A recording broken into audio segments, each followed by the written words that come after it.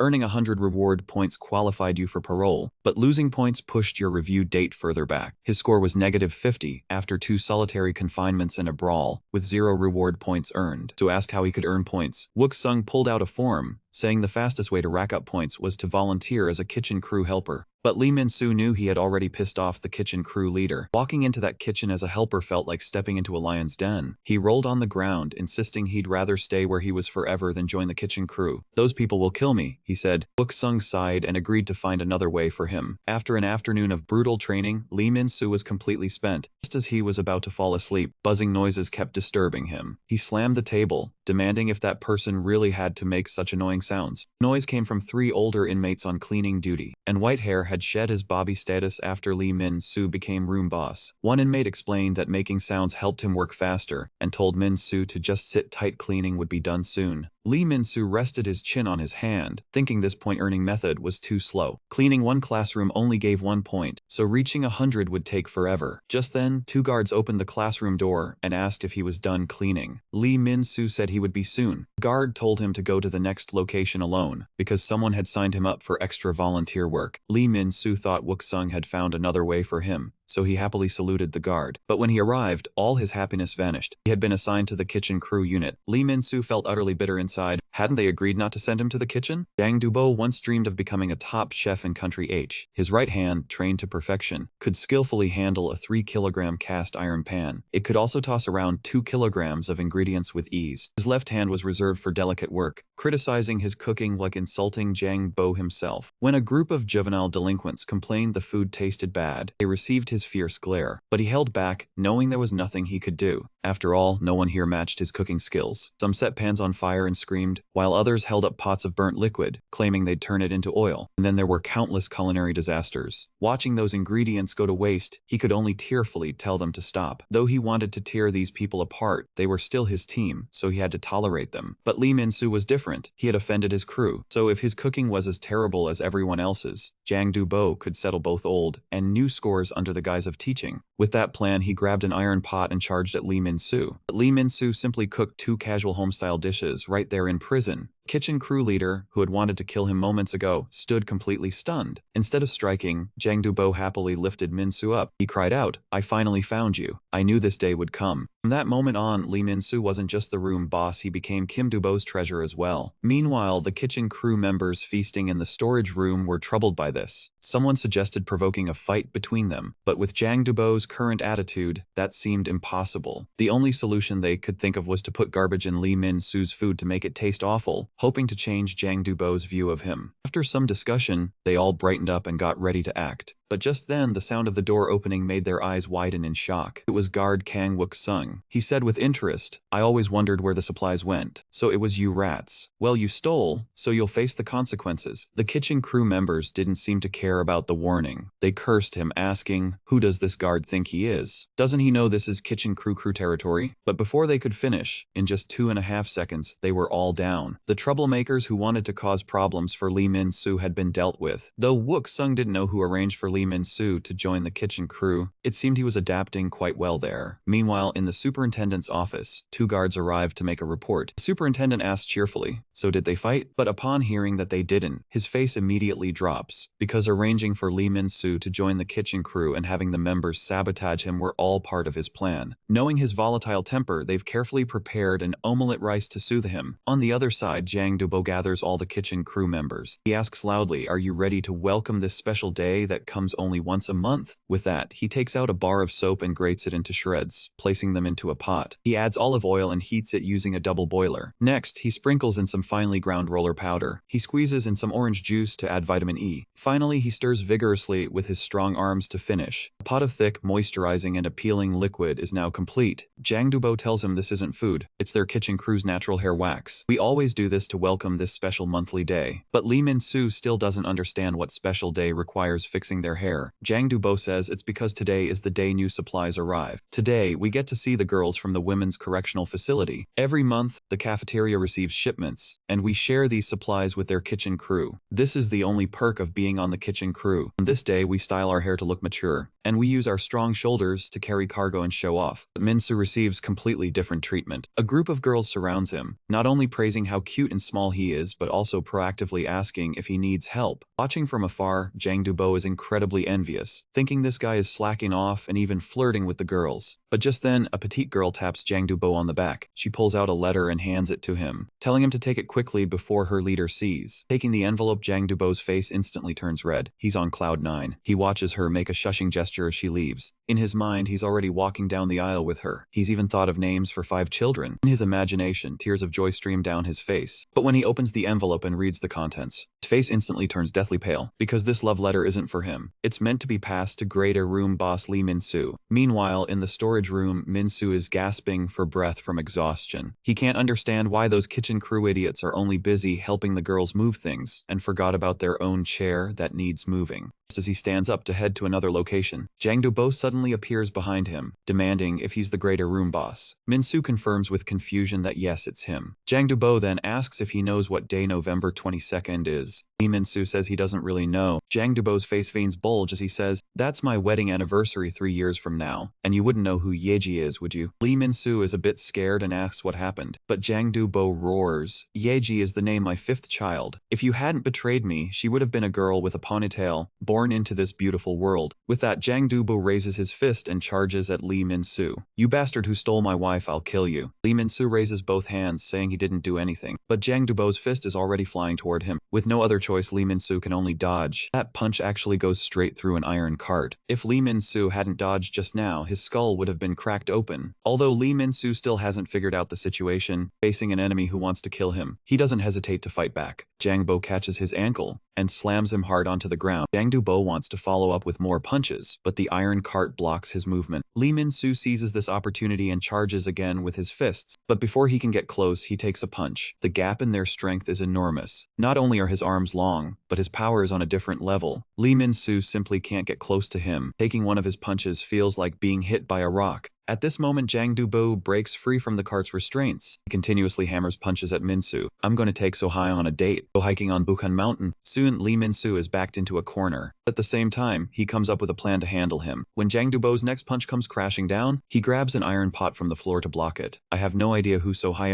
is, but your date idea is awful." Then he wraps both arms around Jang Dubo's waist. Using all his strength, he tries to flip him over and drive him into a corner. Then he uses the same trick that beat Gu Si-hyun to turn things around. It's a good plan, but he can't move him even an inch. Instead, Jang Dubo grabs his head with one hand and lifts him into the air. "Lee Min-soo, you stole my first love and my children's future, so accept your punishment of death." At this critical moment, Min-soo grabs a bag of flour. Without any hesitation, he smashes it right into Jang Dubo. Meanwhile, the girls' kitchen crew complains that this work is too exhausting. They've never even washed dishes at home, and now they have to play the role of cooks here. The girl sorting supplies nearby notices an extra box in their inventory. It must be from the boys' correctional facility. She asks the others if they should deliver it over there. Before she finishes, one of the girls says if they need it, they can come get it themselves. Jang Dubo looks too scary. She wouldn't dare go. Another adds that she heard he once beat up a guy named Zhao Changsu and got him kicked out of the facility. Just when no one wants to deliver it, a black-haired girl volunteers to take the box, saying she's willing to go. She even thinks Jang Dubo is actually kinda cute. Meanwhile, on the other side, a deadly chase is unfolding in the storage room. Lee Min-soo uses his smaller size and the terrain to his advantage, constantly running circles around Jang Dubo. Soon, Jang Dubo's stamina begins to give out. Gasping for breath, he calls for Min-soo to come and accept his death, promising to make it gentle. But before he finishes speaking, an egg smashes into his face. Lee Min-soo scoops up a tray of eggs and keeps throwing them at him. now covered in a complete mess. Jang Dubo is furious beyond measure. With just a tight squeeze, he crushes an intact iron kettle into a deformed shape. He also starts using other things around him to fight back. Lee Min-soo dodges while shouting that throwing things like this could kill someone. Jang Dubo, who has lost all reason, no longer cares. He directly grabs a pot of hot oil and throws it at him. At that moment, the black-haired delivery girl happily opens the door, only to find a pot of hot oil splashing straight toward her. Seeing this, Jang Dubo freezes instantly, but right then Lee Min-soo suddenly rushes forward and embraces her. He uses his own body to shield the black-haired girl from everything. After this, Kang Wook-sung, upon hearing the news, rushes to the infirmary without delay. After confirming Lee Min-soo's bed with the medical staff, he yanks open the curtain at the head of the bed, but the scene before him shocks him to the core, because Lee Min-soo, lying on the bed, has turned into a skeleton. Of course, this is just a prank Lee Min-soo is playing on him. At this moment, Wook-sung's face is dark and he looks extremely angry. Seeing Wook-sung like this, Lee Min-soo quickly plays the victim, saying luckily it wasn't hot oil, or he might have really become a skeleton. But Wook-sung pulls him into an embrace. Stroking his head, he says as long as you're okay. After some chatting, Lee Min-soo's idea of returning to the kitchen crew is rejected. Wook-sung scolds him, asking how he can still want to go back after everything that happened. Lee Min-soo says, "Isn't this the fastest way to earn points that you mentioned? I believe you'll teach me how to defeat Jang Dubo. Once I beat him, everything will be solved." Wook-sung helplessly runs a hand through his hair and can only agree. After this, Wook-sung uses his status as a guard to apply to the superintendent for a unique punishment method for juvenile delinquents, thus achieving the purpose of training Lee Min-soo. Because Jang Dubo is in a completely different weight class, Min-soo must start with strength training to beat him, starting with pushing stones with both feet while bent over, then pushing triangular iron cones, and finally, if he can move this massive square stone block even slightly, only then will he have hope of defeating Jang Dubo. At this time, Gu Si-han, locked in solitary confinement for a week, still can't figure out why he lost to Lee Min-soo. That guy couldn't even land a single punch on him. In the end, he blames it on his own carelessness. If they fought again, he definitely wouldn't lose. Right now, the more important issue is how to solve the toilet paper problem. The toilet paper is gone, the water has been cut off, and he's already used half of his shirt sleeves. But with no other option, he can only tear off another sleeve to use as toilet paper. He looks at the fabric strip in his hand, thinking if he uses this now, what will he use next time? Just then, a roll of toilet paper gets thrown inside. Don't clean up with random stuff. Use toilet paper and clean it the right way. Wook-sung tells him to hurry up because he's about to come in. But when he opens the door, there's no one inside. Suddenly, Gu Si-hyun appears behind him and asks how he knows his sister. Right after that, he throws a punch at Wook-sung. Unfortunately for him, Wook-sung catches it in one swift move. Using professional restraining techniques, he pins him to the ground instantly. Gu Si-hyun knows he's strong, but he never expected him to be this incredibly powerful. While he's still thinking, Wook-sung has already raised his fist. Si-hyun closes his eyes, ready to take the hit. But instead of hitting him, Wook-sung smiles, pulls out his phone, and dials Gu Si-min's number. Since you're so curious, why not just ask your sister? Even after the call connects, Gu Si-hyun can't believe it. He cautiously asks who this is and how they have his sister's phone. Gu Si-min doesn't give a direct answer. Instead, she tells Wook-sung to cover his ears first because she has something to say to her brother. Once Wook-sung covers his ears, Si-min on the other end instantly turns into a fury. She unleashes a storm of angry scolding. Her words already tear Gu Si-hyun's heart to pieces. And the voice on the other end keeps going. Finally, unable to take it anymore, Gu Si-hyun hangs up, his hands trembling. After silence returns, Wook-sung lowers his hands and asks how Gu Si-hyun ended up in such a terrible state. Gu Si-hyun looks completely beat. "Nothing, I'm just exhausted." Then he asks if Wook-sung is working with Gu Si-min, if he's Lee Min-soo's brother, and if he taught Lee Min-soo how to fight. Wook-sung confirms it. Is there a problem? Hearing the yes, Si-hyun's face lights up with hope. He says he'll listen to Wook-sung and asks him to teach him how to fight too. A month later, the kitchen crew members are frustrated in the storage room. Ever since Jang Dubo fought with Lee Min-soo, he's been acting like a zombie. The kitchen crew keeps getting punished for burnt food. If this goes on, they'll be kicked out of the kitchen crew soon. But just then, Lee Min-soo suddenly kicks the door open and walks in. Seeing him, the veins on Jang Dubo's forehead instantly pop out. In that moment, he snaps out of his depressed state. "Lee Min-soo, this is all your fault. I'm going to kill you." But as he gets closer, he stops in his tracks, because Lee Min-soo asks if he wants to know why. Jang Dubo, confused, asks why. Lee Min-soo says provocatively, "It's because you're ugly as hell." The moment those words leave his mouth, Jang Dubo, who had just calmed down, explodes again. The kitchen crew watching this terrifying scene is stunned. They all wonder if Lee Min-soo has lost his mind, provoking Jang Dubo like this. They're sure they'll see a corpse today.